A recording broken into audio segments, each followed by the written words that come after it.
University Baptist Church. You may notice I'm preaching to the choir today. I feel so far away up there, so I decided that I would just come down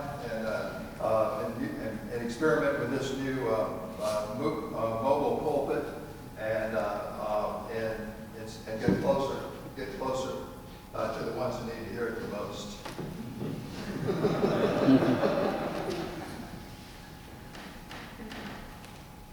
Often those who preach here at University Baptist Church choose a text, that's the scripture on which the sermon will be related or based, and sometimes the sermon is just sort of describe or to expand on the scripture that's being read. But often people use the lectionary, the Revised Common Lectionary, which is very similar to the Catholic lectionary. Occasionally there are differences, but a lot of times they're the same. Now, I know that most of you, I say this often because I guess I'm sort of explaining why I'm doing what I'm doing. And but the lectionary lists, Baptists, a lot of times Baptists don't use the lectionary in different places, so they don't know this. A lectionary lists an Old Testament passage, and then a psalm, which is in the Old Testament, but a psalm which Leo read today, and an epistle, usually from Paul's epistles, but sometimes from one of the others, or from Acts, and then a gospel reading. And preachers who are using the lectionary sort of choose one of those texts to preach. Now, it's designed so that every 3 years, the lectionary works through Matthew 1 year, Mark another, and Luke another. And John is sort of sprinkled in there, and so is the book of Acts. They're sort of sprinkled in there. And so, that explains why our daughter, Katie, when she was a teen and was protesting against her mother, as her mother was trying to get her to go to church, she was saying, "Oh, we're getting reruns." Well, it's because, we cycle around and we read the same scriptures, and then some of the scriptures are similar, aren't they? There's Mark is sometimes found in Matthew and Luke, or one or the other. And so sometimes the sermons are the same, and at least the scriptures is the same. And so Katie said, "Well, I don't want to go to church because it's all reruns." A lot of that is true for us anyway, isn't it? Of course, if we mastered it, then maybe we wouldn't have to have the rerun. Rather than endlessly pondering what scriptures I'm going to use when I preach, I often use the lectionary. It gives me some options. And but sometimes when I read a gospel passage, it's sort of hard. Those of you who were here last week heard Father Evan sort of tease me about assigning him this hard passage about plucking out eyes and cutting off arms. And sometimes most of you know that my wife is a cradle Catholic, from cradle to death in the years to come. Sometimes we'll be Catholic, and so sometimes we go to Mass. It's always good to get a second opinion. And and Joe Ciccone, who was one of the priests across the sidewalk, when he would read a passage, and it might be a passage like I read today, or a passage like Father Evan read last week, and he'd be reading it, and he would roll his eyes, like, "Oh yeah, sure, I'm going to deal with that."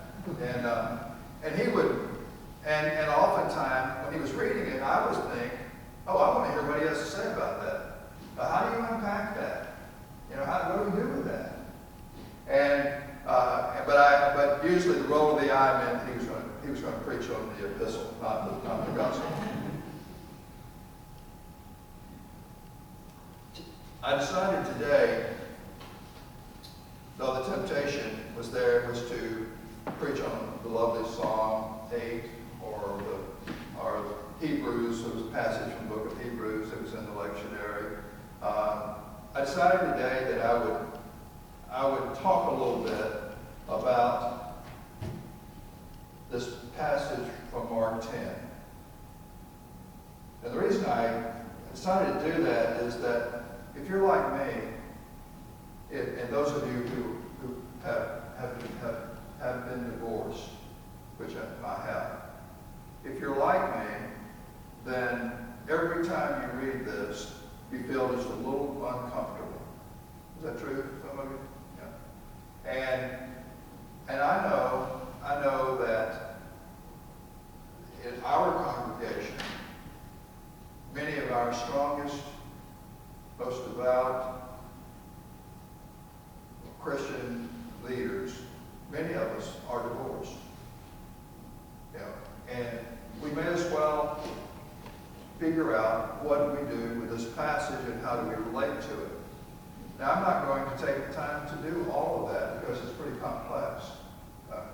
I was doing my research and there were books written on it, and so I just want to, but I didn't want to read this, roll my eyes, and preach on Hebrews, okay, and leave us saying, well, what do we do with this?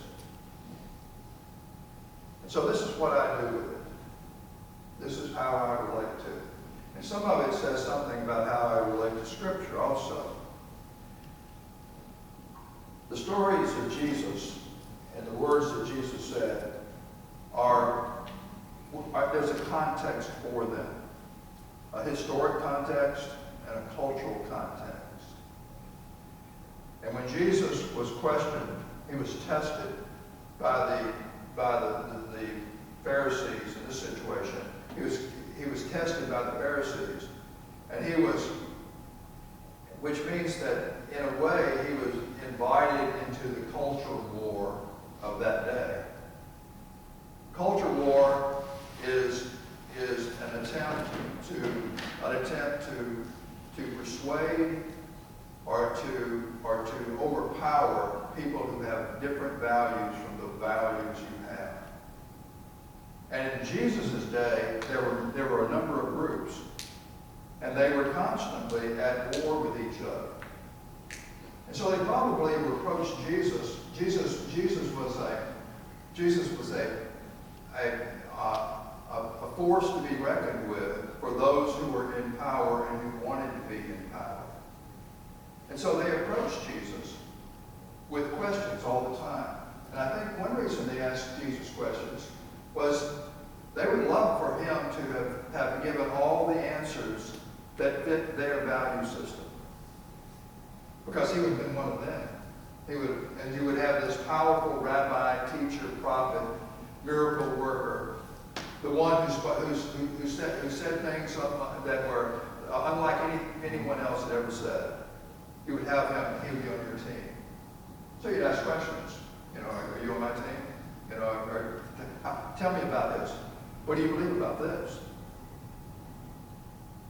If you're not on my team, then I want to expose you. I want to get that out there so people who are on my team will know where you are and that you are not to be followed by them, and we are to work against you. And so we had these groups. A lot of them. It was a very volatile time in Jesus' day. The Romans were there, and they had these splinter groups in the religious world, and they were asking, all of them were vying for power. And so they came to Jesus, and they said, okay, let's talk about divorce, which must have been an issue for that day. And so Jesus, who is speaking to a people at a particular time from a particular culture, Jesus is a part of that culture. So his explanation first of all, he quotes from the Old Testament, from Genesis. He quotes that, and and they asked him about something that Moses had said, and Jesus said, yeah, well, Moses did this because you guys, your hearts are so hard. And then later Jesus says, the answer is just no, you can't do it. Divorce is not right. But we're looking at a period in time when to be divorced meant, particularly for women, the loss of security and shame, isolation. And so Jesus' words were actually sort of progressive words of compassion. Now, if you read Matthew's account of from the same story, Matthew includes in here an exception. You can divorce if there's been unfaithfulness. If you read Paul, who's in a more cosmopolitan culture, he has several exceptions. And then one book I read, and he went back and he looked at a lot of Old Testament qualifications, and he said, "Oh, there's an exception for abuse there." Now, sometimes I wish the Scriptures recorded the conversation with Jesus that I wish somebody had with him. You know, I wish Jesus had said, "Well, tell me more about a certain situation. Is it an abusive situation? Is there neglect? Is the compatibility just like acid that's eating away? It's not there, and it's just eating away at the relationship. What about the children?" All of those kinds of questions. And eventually, the church began. Some arms of the church began asking those questions and looking at the circumstances, and made certain that the world knew that perfection is not the centrality of the gospel, but redemption is, and grace. Now, I shared that, and I wanted to share just a bit which is personal. Sometimes I can be open to a fault, so I'm trying to figure this out, how much to share. But I was married for 30 years in a marriage that was hard, and my former wife often throughout the 30 years had wanted out of the marriage, had asked to get out of the marriage. And eventually, as we were seeing a therapist said to me, "This marriage is killing you. You need to let it go." And I also got similar counsel from some pastor friends. And I finally said, "You're right, I can't hold it together." And so I let it go.